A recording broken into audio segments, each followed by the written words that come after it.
Suite du voyage au Tibet de Nicolas Totovic. La vie inconnue de Jésus. Issar. Je fus réveillé par la chaude caresse des rayons du soleil qui se glissaient par le devant de l'abri. Et ce que je vis me ravit au-delà de toute expression. Des rivages entièrement verts, les contours lointains des cimes couvertes de neige, les villages que, de temps à autre, on apercevait au pied des monts, la nappe cristalline des eaux, l'air pur et particulièrement agréable que j'aspirais avec avidité, le gazouillement d'une infinité d'oiseaux, un ciel d'une pureté extraordinaire. Derrière moi, l'eau clapotait sous l'impulsion d'un aviron arrondi, du bout que maniait avec aisance une femme superbe, aux yeux merveilleux et au teint bronzé par le soleil, à l'air plein d'indifférence.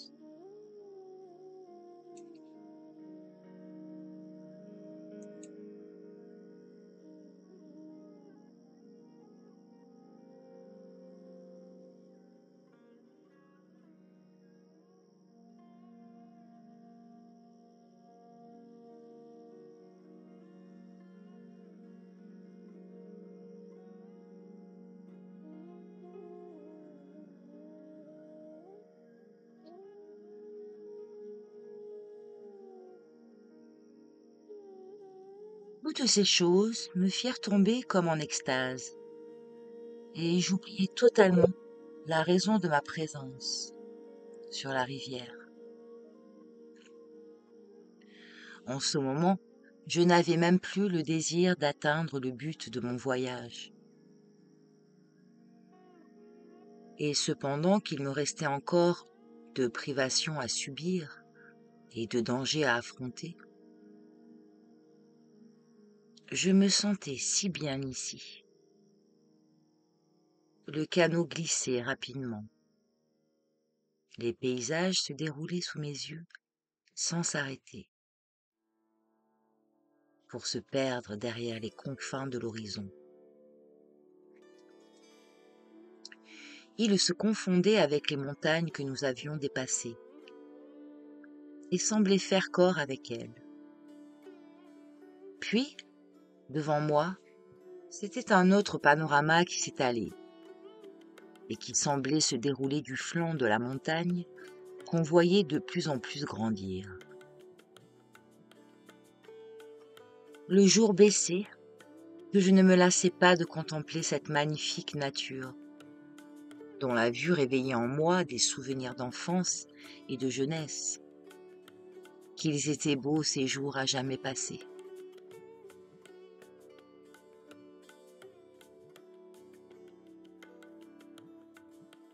À mesure qu'on approche de Srinagar, on rencontre des villages de plus en plus nombreux, enfouis dans la verdure. À l'approche de notre bateau, les habitants accouraient, assez peu nombreux. Les hommes, coiffés de turbans, les femmes en petits bonnets et revêtues de longues chemises descendant jusqu'à terre. Les enfants dans un état de nudité qui faisait songer aux costumes de nos premiers pères. À l'entrée même de la ville, on voit une rangée de barques et de maisons flottantes, où logent des familles entières. Les cimes des montagnes lointaines, couvertes de neige, se laissaient caresser une dernière fois par les rayons du soleil couchant. Quand nous glissâmes entre les deux files de maisons de bois de Srinagar, dont la rive est entièrement bordée, La vie semble cesser ici, au coucher du soleil. Des milliers de bateaux, bungas, multicolores, et de barques, banglas, ornées de palanquins, étaient amarrés le long de la berge. Cachemiriens et cachemiriennes se trouvaient près du fleuve, dans le primitif costume d'Adam et Ève. Ils accomplissaient leur ablution crépusculaire, n'éprouvant aucune gêne, l'un devant l'autre. Car ils exécutaient un rite dont l'importance est beaucoup plus grande pour eux que celle de tous les préjugés humains.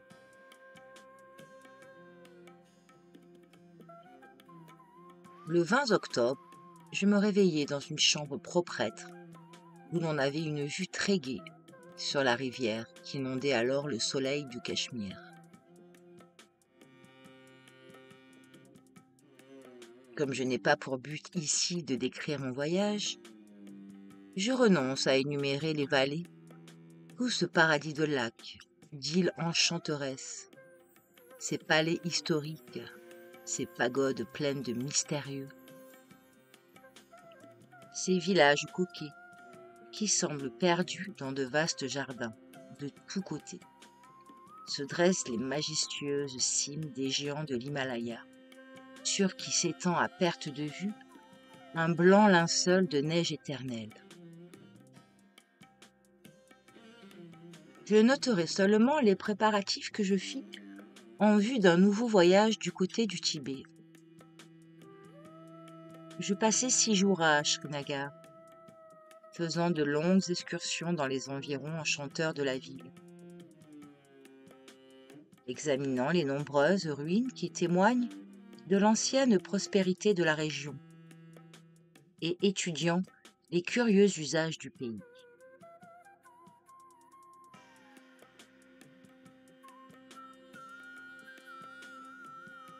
Le Cachemire ainsi que d'autres provinces qui t'y rattachent, telles que le Balistan, le Ladakh, etc., sont vassales de l'Angleterre. Elles firent jadis partie des possessions du lion du Pendjab, Ranjit Singh. À sa mort, les troupes anglaises occupèrent Lahore, capitale du Pendjab, séparèrent le Cachemire d'avec le reste de l'Empire et le cédèrent à titre de possession héréditaire et moyennant 160 millions de francs à Gulab Singh, un des familiers du souverain défunt, à qui ils conférèrent en outre le titre de Maharaja. À l'époque de mon voyage, le Maharaja actuel était Pertab Singh, petit-fils de Gulab, et dont la résidence familière est Jammu, sur le versant sud de l'Himalaya. La célèbre vallée heureuse de Cachemire, longue de 85 miles et large de 25, ne jouit vraiment de sa gloire et de sa prospérité que sous le grand Moghol, dont la cour aimait à goûter ici les douceurs de la villégiature. Au milieu de pavillons encore debout sur les îlots du lac. La plupart des Maharajas de l'Hindoustan venaient jadis passer ici les mois d'été et prendre part aux fêtes magnifiques que donnait le Grand Moghol. Mais les temps ont bien changé. Et l'heureuse vallée n'est plus qu'une retraite de mendiants. Les herbes et les moisissures ont couvert l'eau limpide du lac. Le genévrier sauvage a étouffé toute la végétation des îles. Les palais et les pavillons n'ont plus laissé que le souvenir de leur grandeur défunte. L'herbe et la terre ont recouvert les constructions qui tombent en ruine. Les montagnes environnantes et leurs cimes éternellement blanches semblent se laisser envahir par une morne tristesse et garder l'espérance d'un temps meilleur pour l'éclosion de leur beauté immortelle. Les habitants jadis spirituels, beaux et propres, ont tourné à l'idiotie. Ils sont devenus sales et paresseux. Et c'est le fouet qui les gouverne maintenant, et non plus le glaive.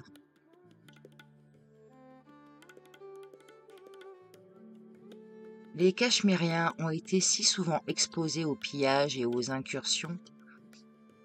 Ils ont eu tant de maîtres divers que maintenant ils font fi de tout, passent le temps près de leurs mangals ou au bord des rivières,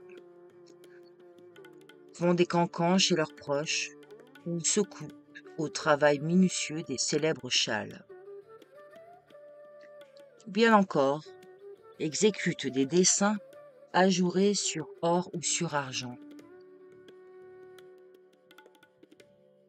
Les femmes cachemiriennes elles-mêmes sont mélancoliques, et une inconcevable tristesse se répand sur leurs traits. Partout règne la misère et la malpropreté. Les beaux hommes et les superbes femmes du Cachemire vont sales et déguenillés d'une façon qu'on a peine à se figurer.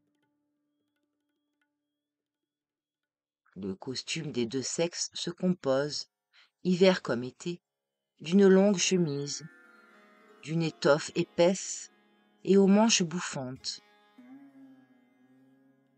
On porte cette chemise jusqu'à usure complète, et jamais au grand jamais on ne la blanchit. De sorte que le turban blanc des hommes paraît d'une neige éblouissante auprès de leurs chemises sales, couvertes de crachats et de taches de graisse.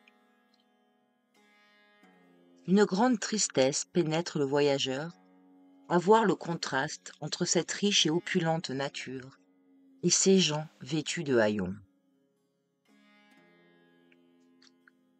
La capitale du pays Srinagar, ville du soleil, ou pour lui donner le nom qu'elle porte ici, d'après la contrée Cachemire, est située au bord du Jhelum, le long duquel elle s'étend vers le sud sur une distance de 5 kilomètres. Les maisons à 2 étages, qu'habite une population de 100 000 habitants, sont bâties en bois et bordent les berges du fleuve. La ville n'a pas plus de 2 kilomètres de largeur. Tout le monde vit sur la rivière, dont les rives sont reliées entre elles par une dizaine de ponts.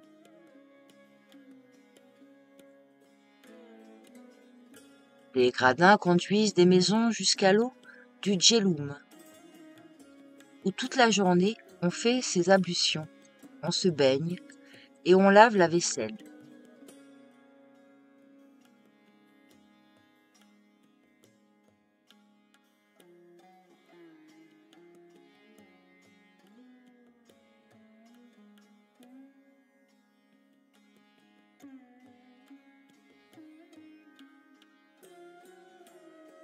Qui consiste à peu près en 2 ou 3 cruches de cuivre.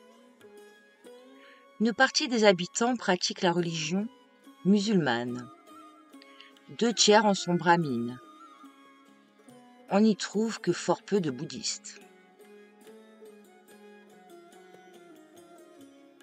Il était temps de commencer mes préparatifs de voyage avant de me lancer dans l'inconnu. Ayant fait l'acquisition de différentes sortes de conserves, de quelques caissons de vin et des objets qui m'étaient indispensables dans un voyage à travers un pays aussi peu peuplé que l'Est du Tibet, j'emballai tous mes bagages dans des caisses, louai 10 porteurs et un interprète, m'achetai un cheval pour moi-même et fixai le départ au 27 octobre. Pour égayer ma route, je pris à un brave Français, M. Péchaud, cultivateur des vignes du Maharaja, un grand chien qui avait fait la traversée du Pamir avec mes amis Bondvalo, Capus et Pépin, les explorateurs bien connus. Voulant abréger le voyage de 2 jours, je fis partir les porteurs dès l'aube, de l'autre côté du lac. Pour moi, je le traversai en bateau et rejoignis ma caravane et mon cheval au pied de la chaîne de montagnes qui sépare la vallée de Srinagar de la gorge du Sindh.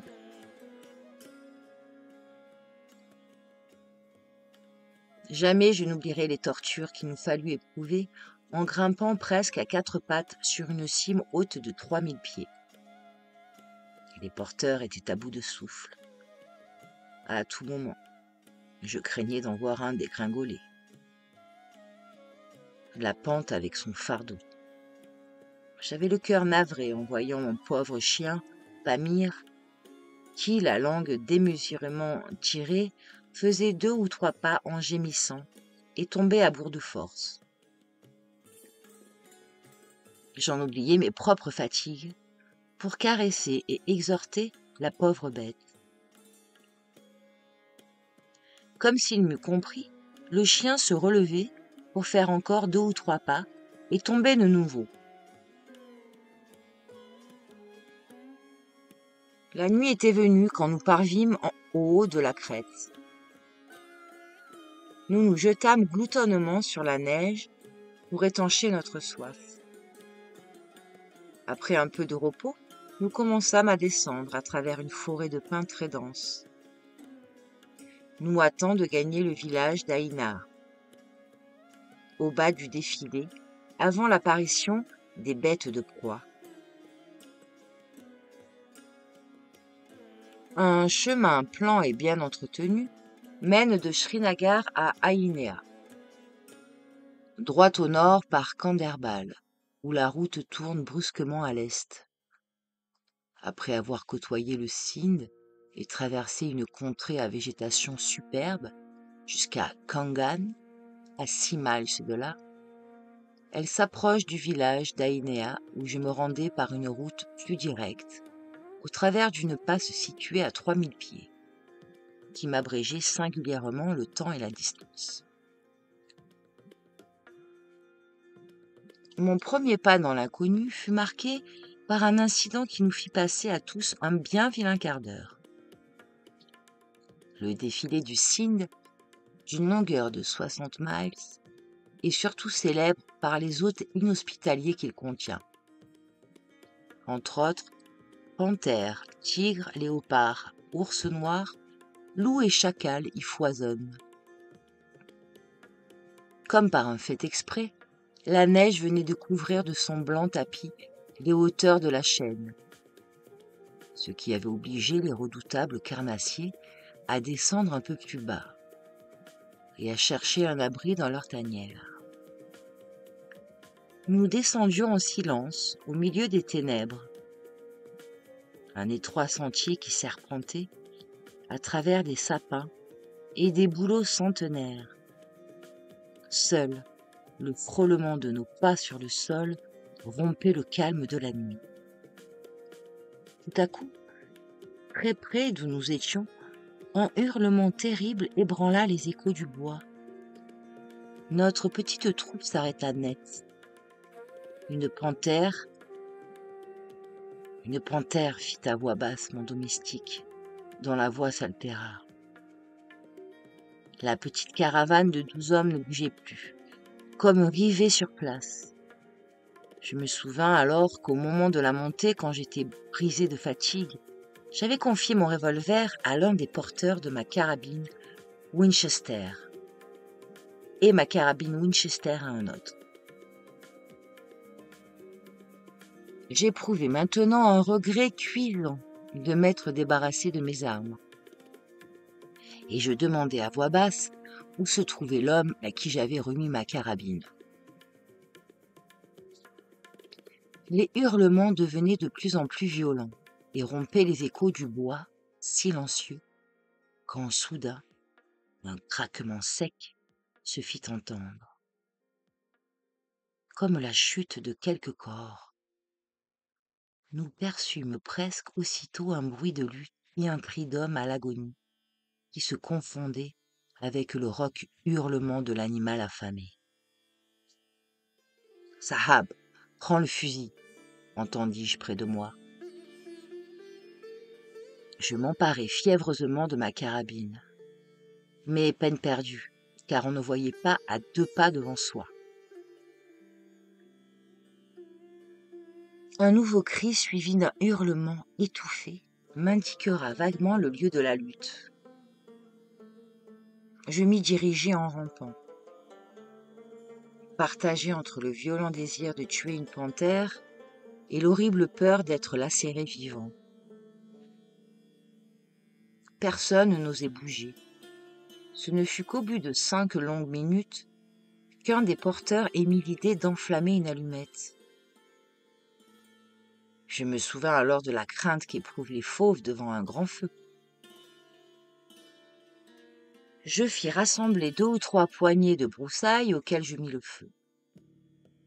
Nous vîmes alors à 10 pas de nous, étendu sur le sol, l'un de nos porteurs, les membres complètement arrachés par les griffes d'une superbe panthère. Le fauve n'avait pas bougé et tenait encore un paquet de chair dans sa gueule. À côté, béait un caisson de vin complètement effondré. À peine eus-je fait un mouvement convulsif pour épauler ma carabine que la panthère se dressa sur ses pattes, tourna la tête en lâchant une partie de son horrible victime.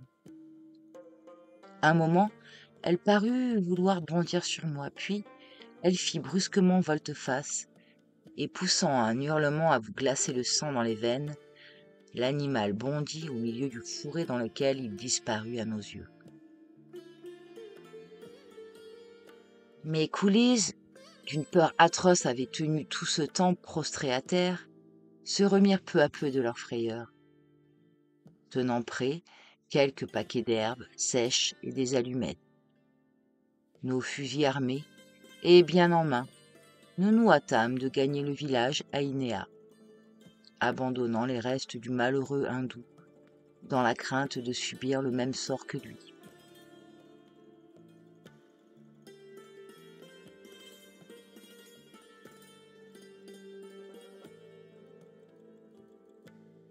Une heure après, nous avions quitté la forêt et entrions en plaine.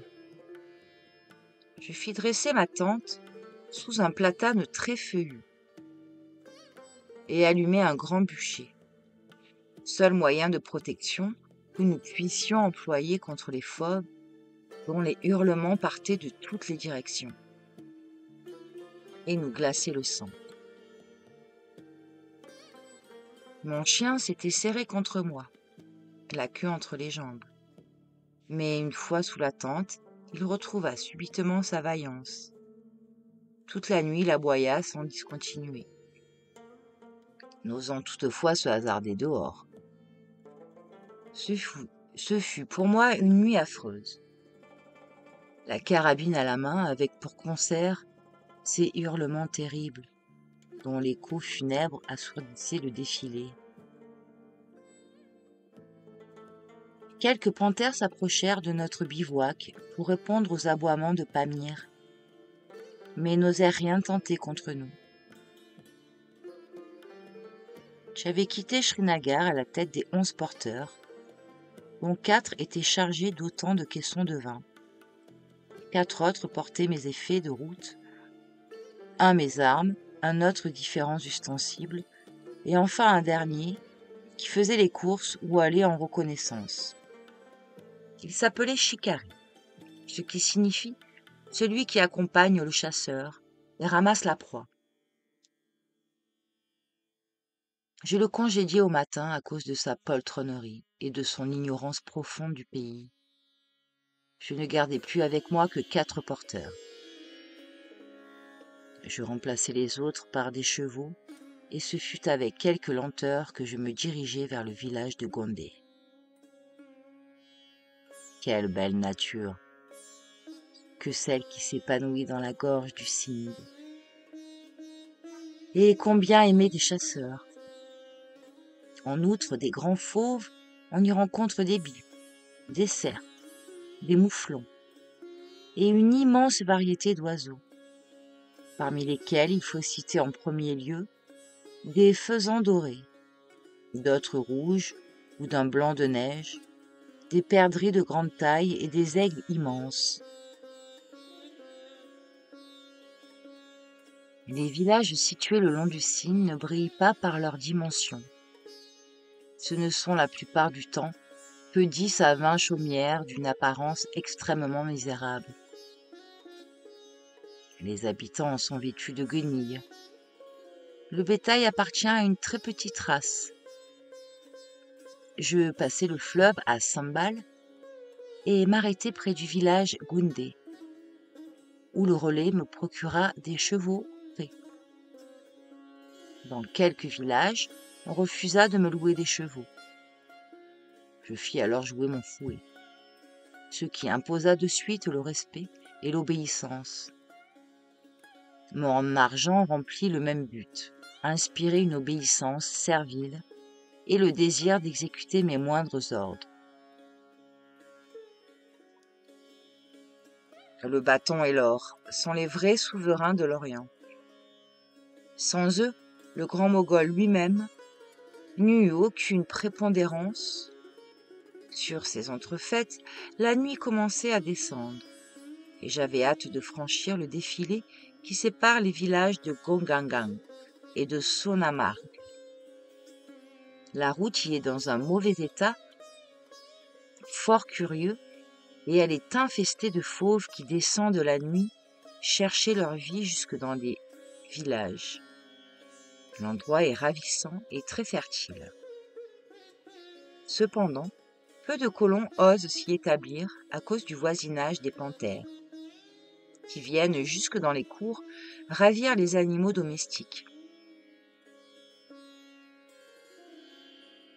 À la sortie même du défilé, près du village de Chokodar, ou Tajwa, la demi-obscurité qui régnait me permit de distinguer 2 masses noires qui traversaient la route. C'étaient 2 ours que suivait en courant un jeune ourson. Je me trouvais seul avec mon domestique. La caravane était restée en arrière. Aussi n'osais-je trop les affronter avec ma seule carabine. Mais les longues excursions que j'avais faites sur la montagne avaient développé fortement en moi le sens du chasseur, et je n'en devins que plus brave. Sauter à bas de cheval, faire feu, et sans même vérifier le résultat, changer précipitamment de cartouche. Ce fut l'affaire d'une seconde. Un ours allait bondir sur moi. Un second coup de feu le fit rebrousser chemin, et il disparut. Tenant en main mon fusil chargé, je m'approchai avec circonspection de l'endroit que je venais de viser. J'y trouvai un ours couché sur le flanc, près de lui le petit ourson, gambadé. Un nouveau coup de feu l'abattit à son tour, après quoi je me mis en mesure de dépecer les 2 superbes fourrures d'un noir de jet. Cette rencontre nous fit perdre 2 heures. La nuit était complètement venue quand je plantai ma tente près de Chokodar, que je quittai dès l'aube pour gagner Baltad, en suivant le cours de la rivière Sindh. À cet endroit se termine brusquement le ravissant paysage de la prairie d'or, avec un village du même nom. Sonia, Or et Marg, prairie. La montée de Zodgi, là, vient aussitôt, montée abrupte de 11 500 pieds d'élévation, au-delà de laquelle le pays entier prend un air sévère et inhospitalier. Avant Baltal, prirent fin mes aventures de chasse. Je ne rencontrai plus guère sur la route que des chèvres sauvages. Pour chasser, il eût fallu quitter la grande route et pénétrer au cœur des montagnes pleines de mystères. Je n'en avais ni l'envie, ni le temps. Aussi, continuai-je tranquillement ma route vers le Ladakh.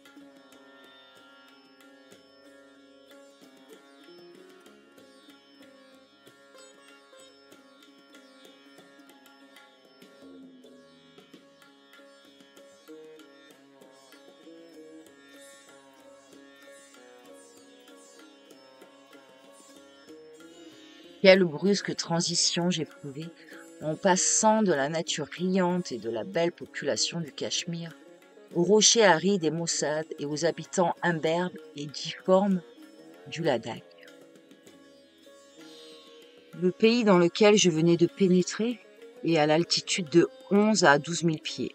Ce n'est guère qu'à Kargil que le niveau descend à 8 000 pieds. La montée de Zodgila est très rude. Il faut gravir une espèce de mur à peu près à pic. À certains endroits, la route serpente sur des saillies larges d'1 mètre, au bas desquelles l'œil se perd au fond du gouffre d'insondables abîmes. Dieu préserve le voyageur d'une chute.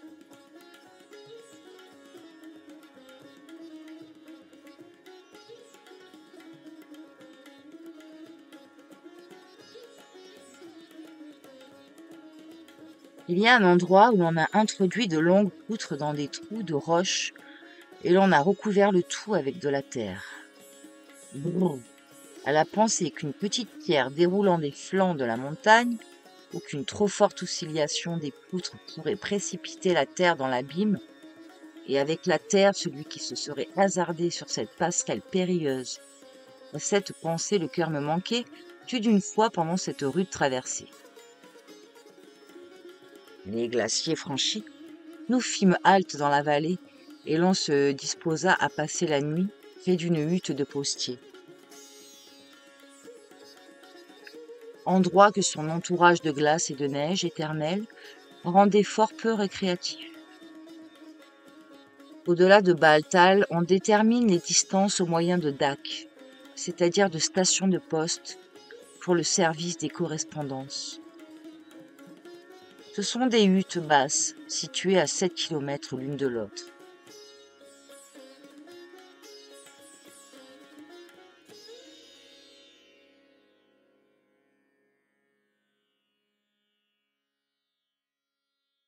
Un homme se tient en permanence dans chacune de ces huttes.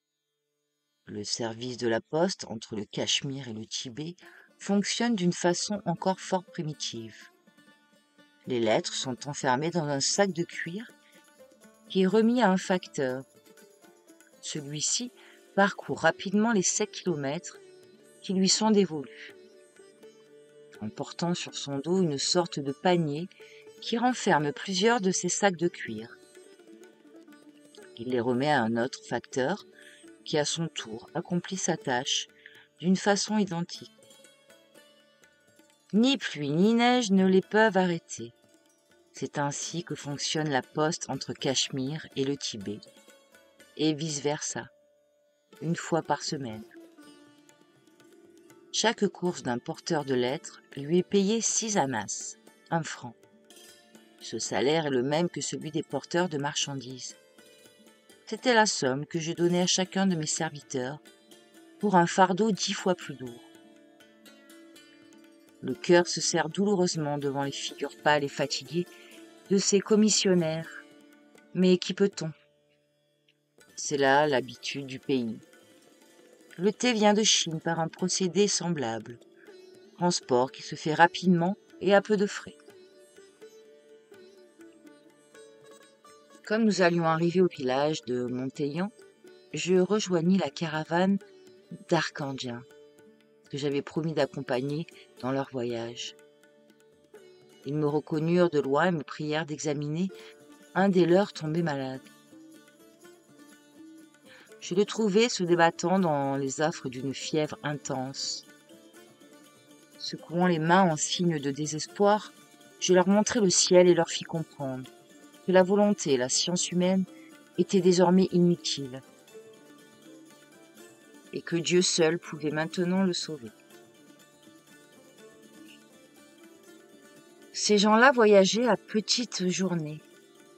Je les quittai pour arriver le soir à Dras, situé au fond d'une vallée, près d'une rivière qui porte le même nom. Près de Dras se dresse un petit fortin de construction très ancienne et badigeonné à neuf, que gardent 3 séiques de l'armée du Maharaja. À Dras, j'élus domicile dans la maison de poste. C'est la station est la seule d'un fil télégraphique unique qui va de Srinagar au sein de l'Himalaya. Depuis, je ne dressais plus ma tente chaque soir. Je descendis dans des caravansérails, repoussants de saleté, mais où régnait une bonne chaleur que répandent les énormes bûchers allumés à l'intérieur du bâtiment. De Dras à Kargil, le paysage est déplaisant et monotone. Si l'on en accepte toutefois les merveilleux levers et couchers de soleil et de beaux clairs de lune. À part cela, la route est plate, infinie et fourmille de dangers. Kargil est un chef-lieu de district où réside le gouverneur de la contrée. Le site en est très pittoresque. 2 cours d'eau, Sourou et Waka, roulant avec fracas leur eau sur des rocs et des fondrières, débouchent coquettement de leurs défilés différents.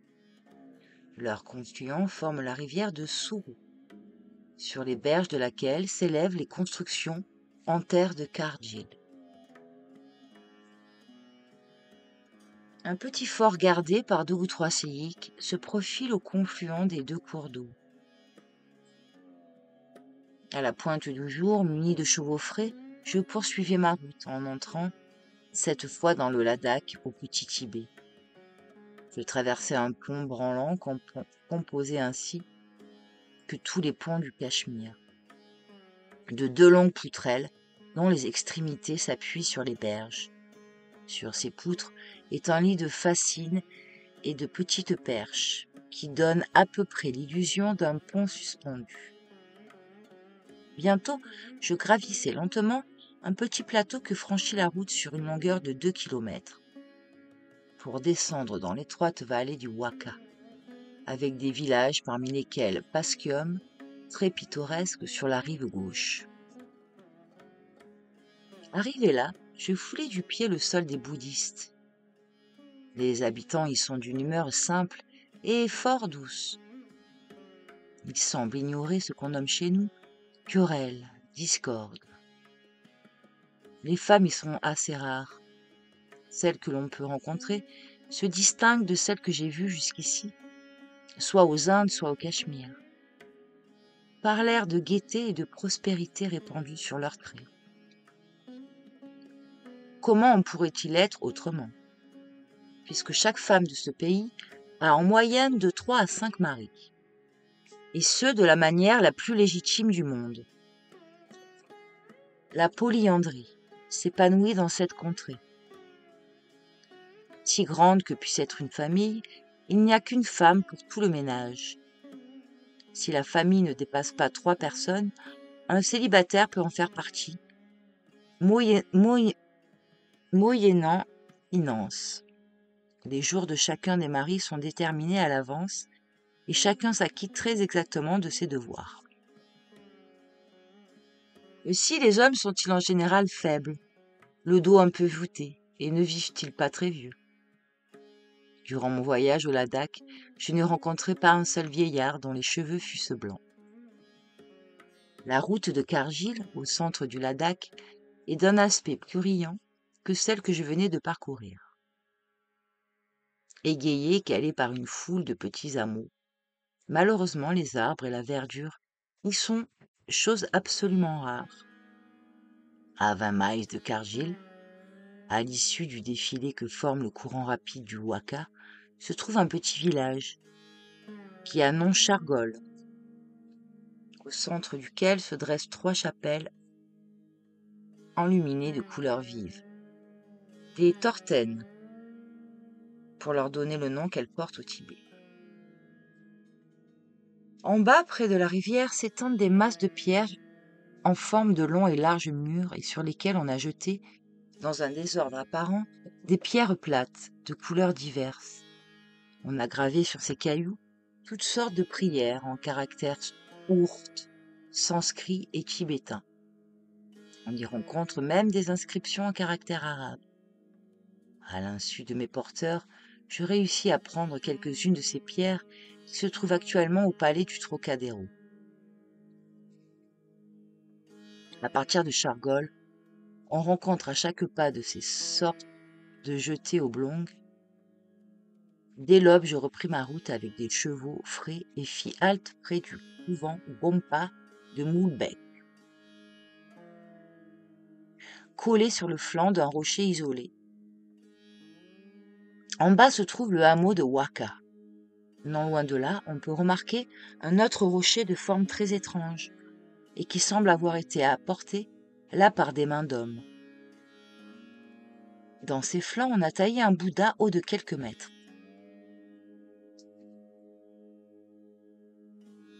Sur le rocher se trouvaient plusieurs girouettes qui servent pour les prières. Les moulins à prière, ce sont des sortes de cercles de bois drapés d'étoffes jaunes ou blanches. Ils sont attachés à un bâton qui enfonce verticalement en terre. Il suffit du moindre vent pour les faire tourner. L'être qui les a placés là n'est plus obligé de réciter ses prières, car tout ce que les croyants peuvent demander aux dieux est écrit sur ces espèces de douves. Vu de loin, ce monastère badigeonné en blanc et se découpant très puissamment sur la teinte grisâtre des collines, et ces girouettes aux jupes tournantes sont d'un effet très étrange dans cette contrée à demi morte.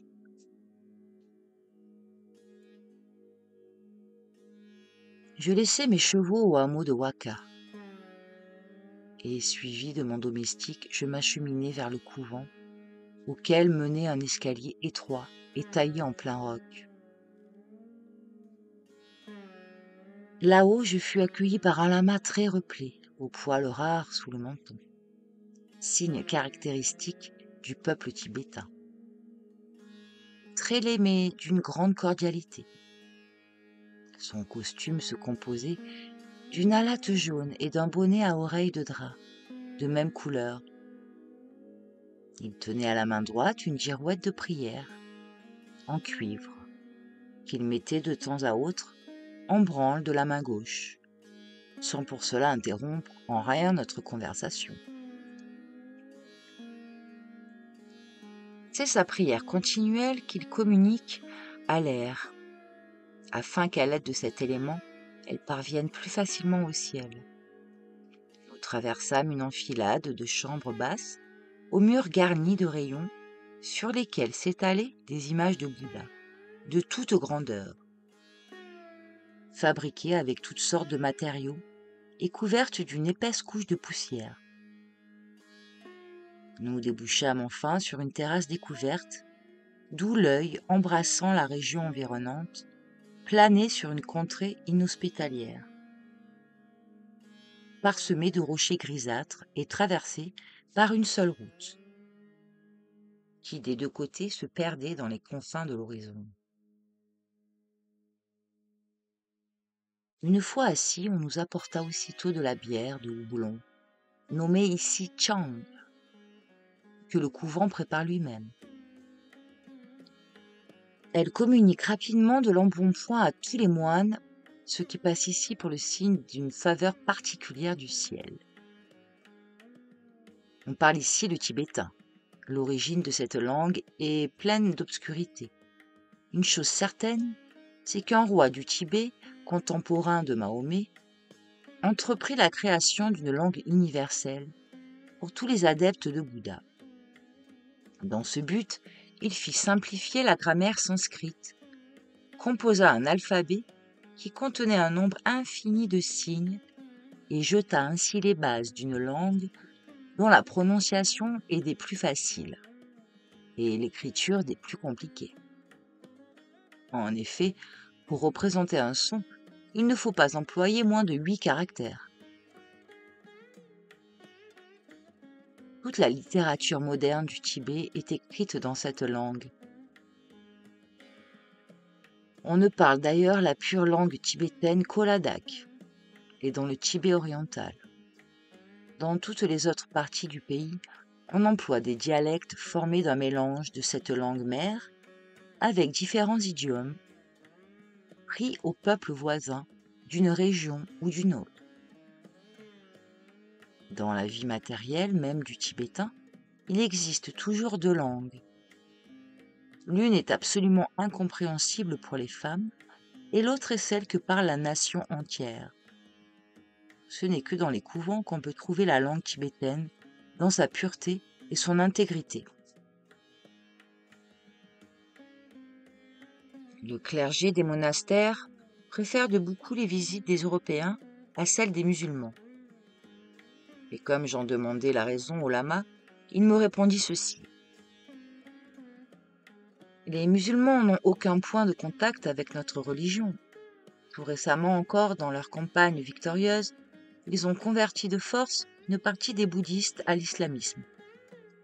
Il nous faut beaucoup d'efforts pour ramener ces musulmans, ces descendants de bouddhistes, dans la voie du vrai Dieu. Quant aux Européens, c'est une toute autre affaire.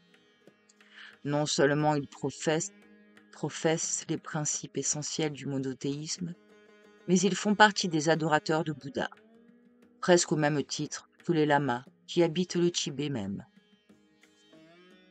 La seule faute des chrétiens est qu'après avoir adopté la grande doctrine de Bouddha, ils se soient en même temps complètement séparés d'avec lui, et qu'il se soit créé un Dalai Lama différent.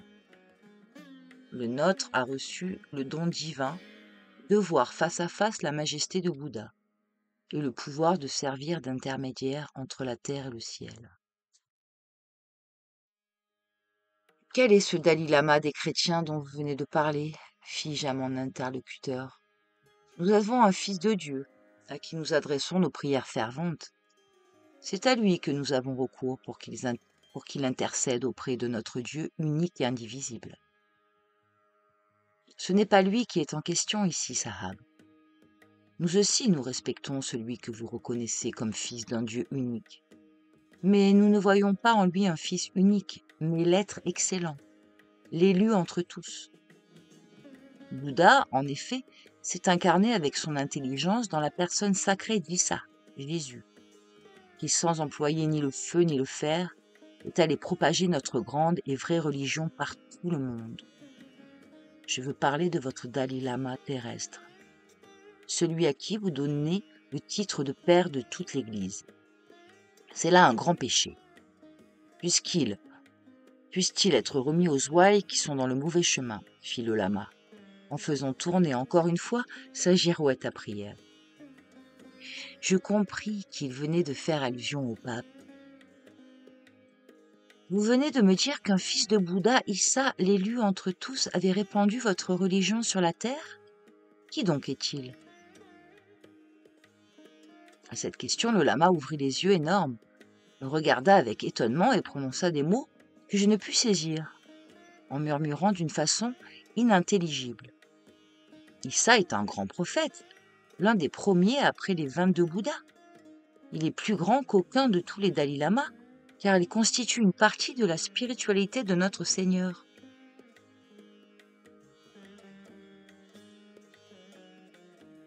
C'est lui qui vous a instruit, qui dans le giron de Dieu ramena les âmes frivoles, qui vous a rendu digne des bienfaits du Créateur, qui a permis enfin à chaque être de connaître le bien et le mal.